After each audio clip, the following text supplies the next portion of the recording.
ఖచ్చితంగా చంద్రబాబు టైంలో శాంతి భద్రతలు బాగాలేదని జగన్మోహన్ రెడ్డి అసెంబ్లీ వేదికగా చెప్పుకొచ్చారు. అప్పట్లో పవర్ పాయింట్ ప్రజెంటేషన్ ఇచ్చి, అలాగే జగన్ హయాంలో శాంతి భద్రతలు బాగాలేదని చెప్పి ఇటు చంద్రబాబు నాయుడు చెప్పుకొచ్చారు.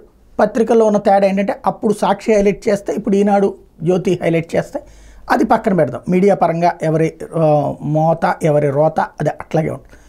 అయితే ఈ 50 రోజులలో జరిగినటువంటి సంఘటనల విషయం అన్నటువంటిది ఇక్కడ మిస్ అవుతున్నాం. ఖచ్చితంగా గత 5 ఏళ్లలో జరిగినటువంటి అరాచకాలకే ఆ ప్రభుత్వాన్ని ఇంటికి పంపించారు. అంతకంటే దారుణమైనటువంటి అరాచకాలు 5 ఏళ్లలో జరిగిన అరాచకాలు 50 రోజుల్లో జరిగితే ఎట్లాగా, ఇంకా జరుగుతూ ఉంటే ఎట్లాగా. తాజాగా ఒక కౌన్సిలర్ వెహికల్ ధ్వంసం దగ్ధం చేశారు తత్తెనపల్లిలో.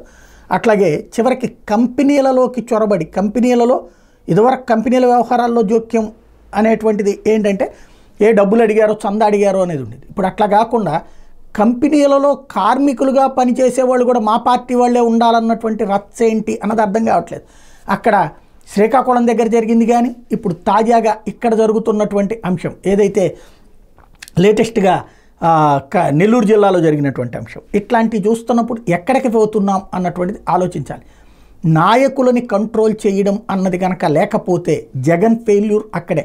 నాయకుల్ని కంట్రోల్ చేయలేకపోవడం వల్ల కింద స్థాయిలో తప్పుడు కేసులు పెట్టించారు. సొంత పార్టీ ఇక్కడ చంద్రబాబు గారు మిస్ అయిన పాయింట్ ఏంటంటే, తెలుగుదేశం పార్టీ కార్యకర్తల మీద పెట్టిన కేసులు 2560 అని చెప్పారు. ఇంకొకటి తెలుసుకుంటే వైఎస్ఆర్ కాంగ్రెస్ పార్టీ కార్యకర్తల మీద కనీసం 400-500 కేసులు పెట్టుంటారు. అది ఎవరో తెలుసా? ప్రతి ఎమ్మెల్యే తన పరిధిలో ఉన్నటువంటి తన మాట విననటువంటి వైఎస్ఆర్ కాంగ్రెస్ పార్టీ కార్యకర్తల మీద కూడా కేసులు పెట్టారు. అంతకుముందు సోషల్ మీడియాలో యాక్టివ్గా ఉన్నటువంటి వాళ్ళు తమను సరిగ్గా పట్టించుకోవటం లేదని కామెంట్ పెడితే వాళ్ళ మీద కూడా కేసులు పెట్టారు.